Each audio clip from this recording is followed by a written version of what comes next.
Environmental damage before conflicts. The environmental impact of wars begins long before they do. Building and sustaining military forces consumes vast quantities of resources. These might be common metals or rare earth elements, water or hydrocarbons. Maintaining military readiness means training, and training consumes resources. Military vehicles, aircraft vessels, buildings and infrastructure all require energy. And more often than not, that energy is oil, and energy efficiency is low. The CO2 emissions of the largest militaries are greater than many of the world's countries combined. We estimate that militaries are responsible for 5% of all greenhouse gas emissions globally. However, military emissions reporting to the UN Framework Convention on Climate Change is poor. Militaries also need large areas of land and sea, whether for bases and facilities or for testing and training. Military lands are believed to cover between 1 to 6% of the global land surface. In many cases, these are ecologically important areas. While excluding public development from these areas can benefit biodiversity, the question of whether they could be better managed as civil protected areas is rarely discussed.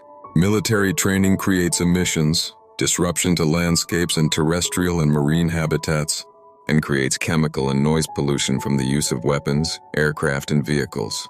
A UK battle group training on the British Army training area Suffield, Beatus, Alberta, Canada. Much of what we know about the potential health and environmental risks from the residues of weapons come from training ranges, with very little data from conflict contexts.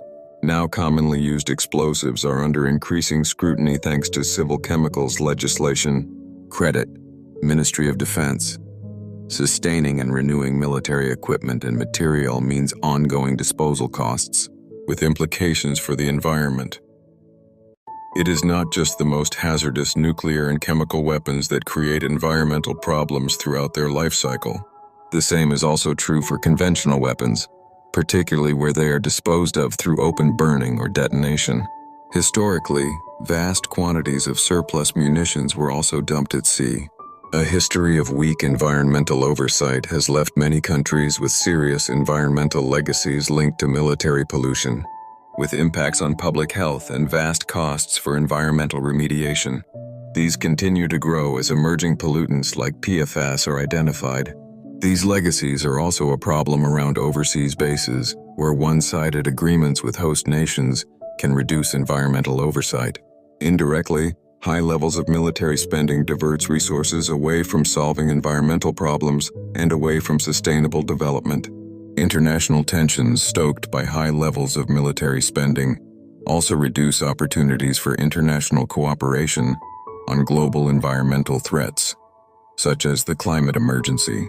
It is also important to consider how security policies and militarism are tailored to ensuring access to and control of natural resources like oil, gas, water, and metals.